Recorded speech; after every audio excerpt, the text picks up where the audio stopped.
style of one of my personal favorite guitar players and biggest influences, the amazing Grant Green. I've transcribed 2 solo excerpts from 2 different blues tunes of his, and we're going to learn them and analyze them. Now, Grant Green, as well as being an amazing jazz guitar player and legendary jazz guitar player, is also an incredible blues player and really should stand amongst other blues legends like B.B. King and T-Bone Walker. Personally, from my own experience, I think if you learn some Grant Green vocabulary and start incorporating it with your other blues vocabulary, it can really take your playing to the next level. So this first excerpt is from the tune Miss Ann's Tempo. It's a swing blues in B flat. I'll play it along to the backing track.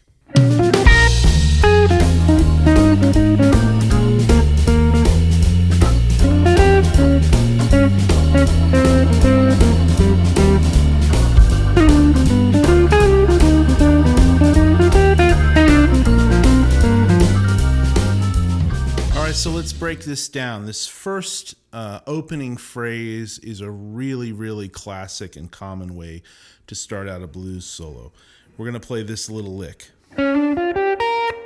Right, so all this is, we're in B flat, we're playing out of this chord shape. We're going to slide from the minor third up to the major third, then the fifth up to the sixth, up to the root.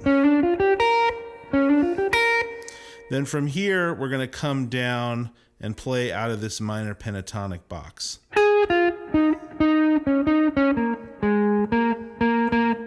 Right, so all that is flat 7 down to the 5th, and then this little slide from the 4th up to the flat 5. And then coming down to the flat 7. Right, so that's the whole phrase over the first 4 bars of the 1 chord.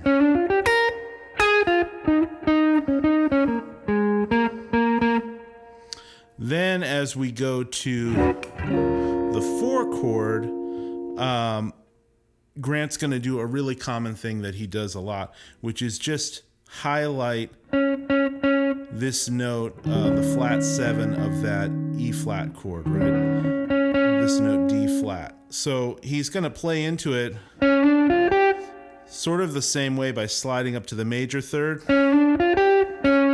and then hitting that flat 7 note of that chord, which is nice because over the B flat, he's playing the major third and then just changing that note by a half step to play a chord tone of the 4 chord. So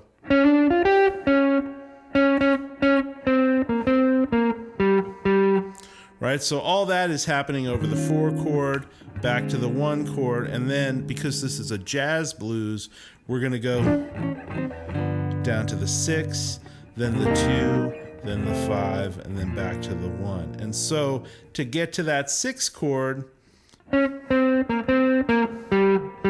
he's just going to simply hit the root of that chord, which is G. Then this is where the solo really takes a nice turn. And over this changes, over the 6, 2, 5, 1, he plays this lick.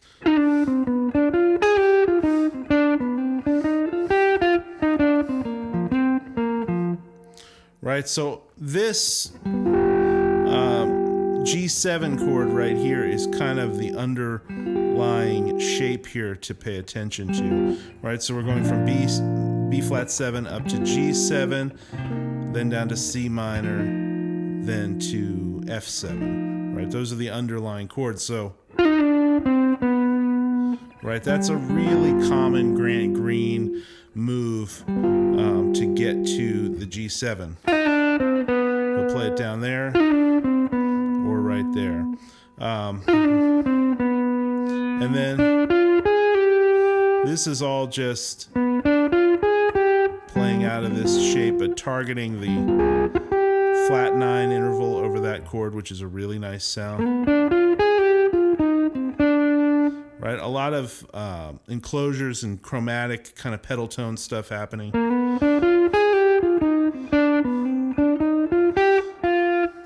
And then this phrase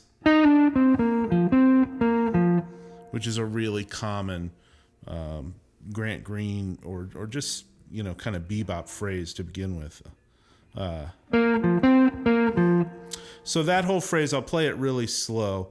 We're coming from the lick over the 4 chord. There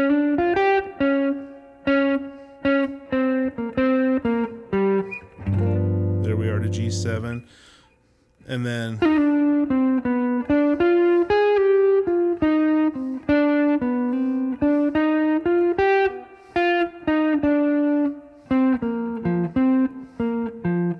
right, and then up to speed with a little bit of swing.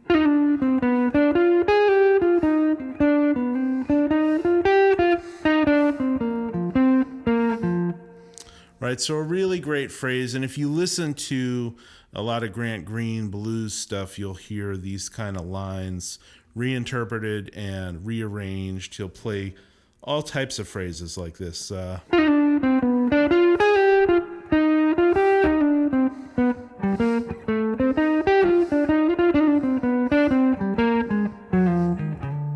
Or he'll play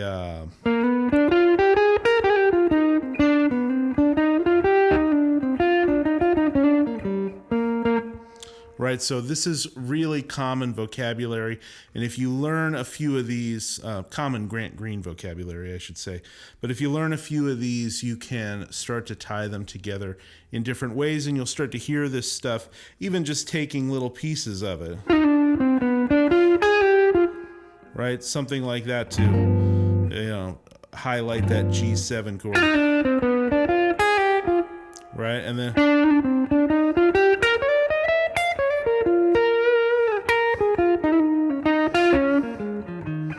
right, tying it in with other blues vocabulary. All right, so let's look at solo number 2. This is the first chorus of his solo to number 1 Green Street.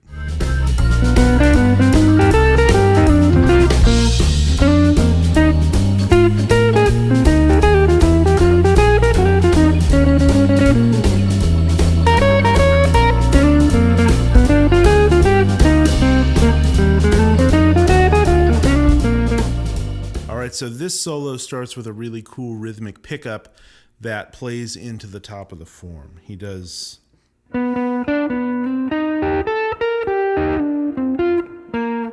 right, so that's all just getting us into the top of our 12-bar form.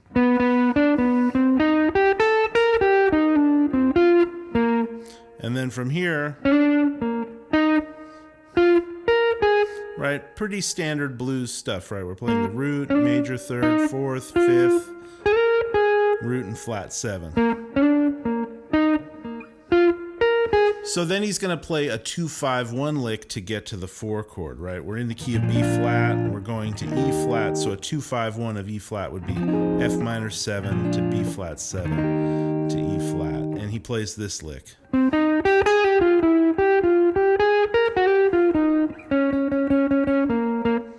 Right, and so over the 4 chord again, he's hitting the flat 7 of that E flat chord, just like in the previous example. But that little 2-5-1 thing, you could look at this as right out of an F minor 7. Right, there's the notes of the chord.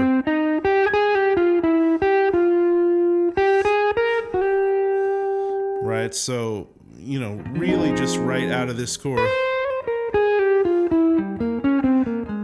You can play any idea over that chord as kind of part of a 2-5-1, right? So,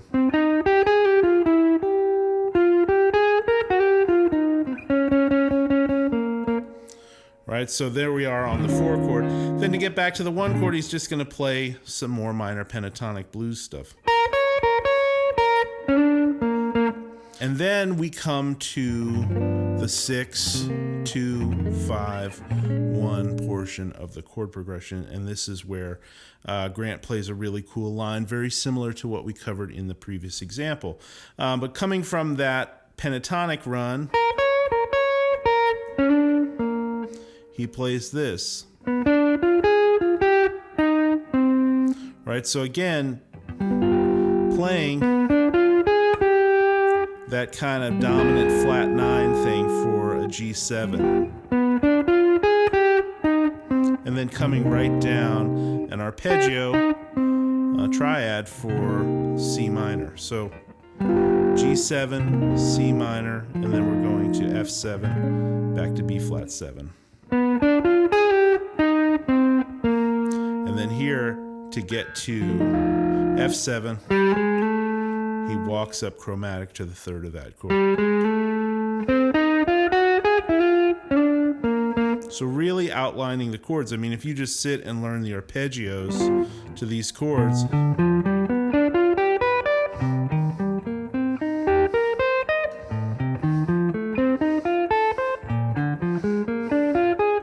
you can find these licks right inside of these chords. And I recommend doing that if you're new to this. Learn the arpeggios and then learn some vocabulary like this and see how it fits together.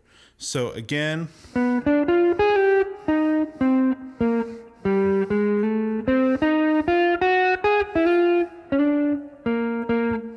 so that whole example again played slow.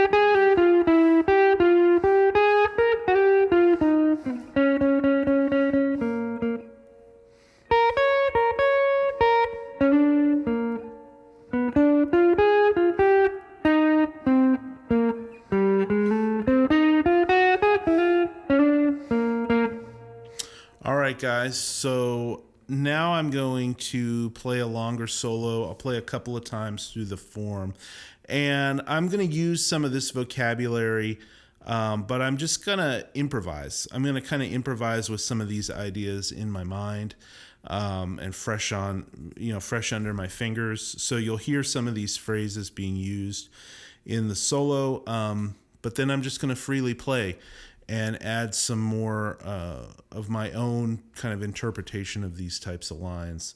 And this is really just to demonstrate where this can take you if you spend the time sitting and learning these solos, transcribing stuff. Over time, it starts to blend in and become a part of your playing and starts to pop out in your improvising. So these two solo examples, along with my own solo, are all going to be tabbed out on my Patreon page. Go check that out. The links are down in the description. But I'll leave you with this full solo. So until next time, take care and happy practicing.